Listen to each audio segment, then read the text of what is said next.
Well, I just wanted to thank you for your time today, and I was just wondering if you could tell me a little bit about your background and how you got involved with the show Hoarders. Well, my background is kind of interesting because while I've been in the field of psychology ever since I got my bachelor's, my direction was actually headed towards forensic psychology, and I was sort of the black sheep in my class, sort of telling people that I was not going to be sitting in an office talking to people about their problems. I was going to be going into the jails and gathering information and then going home to my nice little cozy office and writing reports for the courts. And literally, I had graduated, and at the time, there were no internships available, or limited internships available in the Sacramento County. So in a moment's notice, I literally made a right turn on a different freeway down to a local psychiatric hospital and just walked in and said, hey, do you guys have any, work for me to gain some hours towards my license? And they said, oh, my gosh, great timing. We're setting up an OCD clinic. And within 2 weeks, my entire psychology career path changed to specializing in anxiety disorders, and eventually developed my own clinic. It's a full-service clinic that offers intensive and individual therapy, group therapy, family therapy, and of course we treat what are called associated disorders, anxiety disorders such as hoarding. And I had been contacted by a number of production companies, and nothing felt right. And got a call from Hoarders, and it felt right, and I'm now just wrapping up my second season with them. Oh, great. So now, I've seen enough of the show. I mean, actually, I've seen every episode, to understand that hoarding is usually triggered by some type of tragedy. And, I mean, every person at some point in their life will most likely experience a tragedy. So why do some people turn to hoarding and others do not? Frank, I wish I knew the exact answer to that because, unfortunately, we're dealing with a lot of biochemistry issues.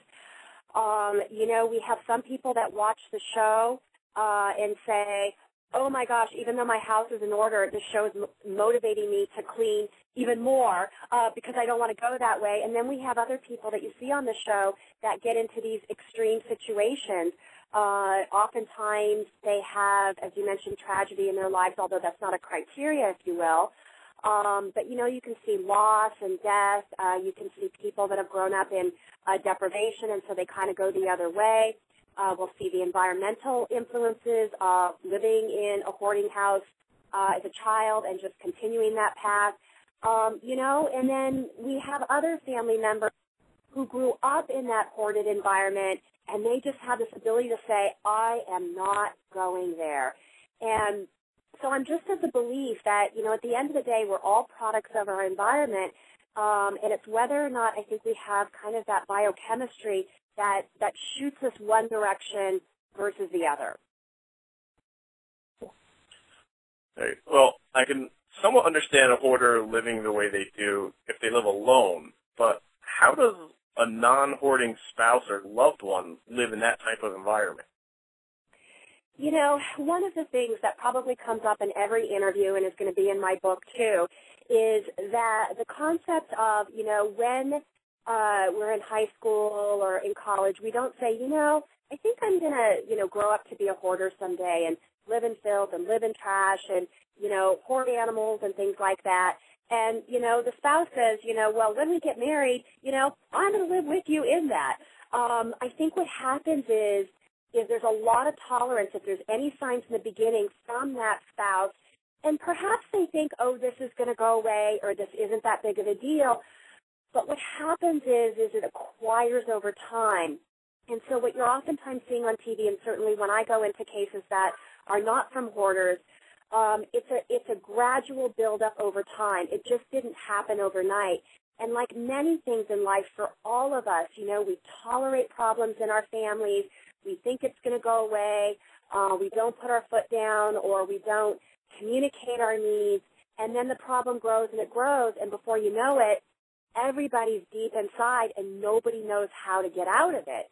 And, in these hoarded houses, what happens is they get so overwhelmed, and it's probably 9 times out of 10 that they all have plans how they're going to clean it up. The problem is there's no sorting areas. There's not enough organizational systems to organize the hoard, because what they're thinking is, I'm going to organize it rather than I'm going to purge and make room to organize it. So, short question, long answer back to you. I think it acquires over time. I think people get overwhelmed, and then they just don't know what to do or how to get out of it, and then they just sort of resolve that this is what I've decided to live in, and I don't know how to get out. Some people don't even know that there's a mental health condition called compulsive hoarding. And then, again, oftentimes if the family member is not letting them get rid of the stuff, they don't have the resources or the finances to hire a doctor to work with them, and certainly a professional organizer, and oftentimes a junk crew as well. Now, you mentioned that it takes, amount of time, to accumulate. So how long does it typically take for a hoarding situation to escalate to the level where it requires your help? Again, there's no hard and fast rule. It's, 3.8 years kind of thing. I think for everybody it's different. Oftentimes you're looking at several years of accumulation. And again, you're not seeing necessarily this happening from childhood, as, for instance, one case that you did see, a woman in Canada who lost her baby and blew through her entire savings and ended up just completely hoarded out of her home because of the pain she had in dealing with the loss of her baby. And, she was never living in that hoarded environment before, but within just a few short years, she was in that hoarded environment. And it sort of kept her preoccupied, if you will, from having to deal with the pain of and the grief of losing her child. So usually it's years, 5+ years. You're looking at a build-up over time. Now, that was the episode when, I think, didn't she have I don't know if it was her boyfriend or husband, but wasn't he almost like kind of an enabler, and he was trying to, he felt he didn't want to lose her, and he felt that she was hoarding, that she would stay with him? Yeah. What happens is, in these environments, especially when there's substance abuse going on or a history of substance abuse, and they haven't got the proper, follow-up care to get healthy as a couple in their sobriety, they continue to live in dysfunctional ways. And that's what happened with this couple, as the viewers saw, was that they had sort of resolved themselves of living in a dysfunctional relationship of chemicals to sort of getting that aspect cleaned up, and now living in a dysfunctional relationship of hoard. And in this particular case, as the hoard was getting cleaned up, and she did come to my treatment program, and she was getting healthy, he was not getting his own mental health treatment. And so I think it really scared him to think, if she was healthy, what does that mean for our relationship? Because he didn't know anything more than what they had. And so it's not uncommon when these situations happen that one person will sabotage the other's progress. Now, from what I've seen, it seems like a lot of the hoarders have like a very small inner circle, or family or friends. So, do they continue to interact socially with the outside world, or do they almost become like a recluse as they begin hoarding even more? Frank, I got to tell you, I think on the board I've seen about a 50-50. Many people continue to be social and their friends accept it.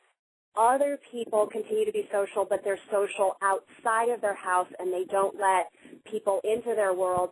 And then other people, you'll see, will actually just become a complete recluse because navigating their world and their house is so overwhelming that if they are employed, just being able to get to work is a challenge, finding the stuff, navigating through the hoard.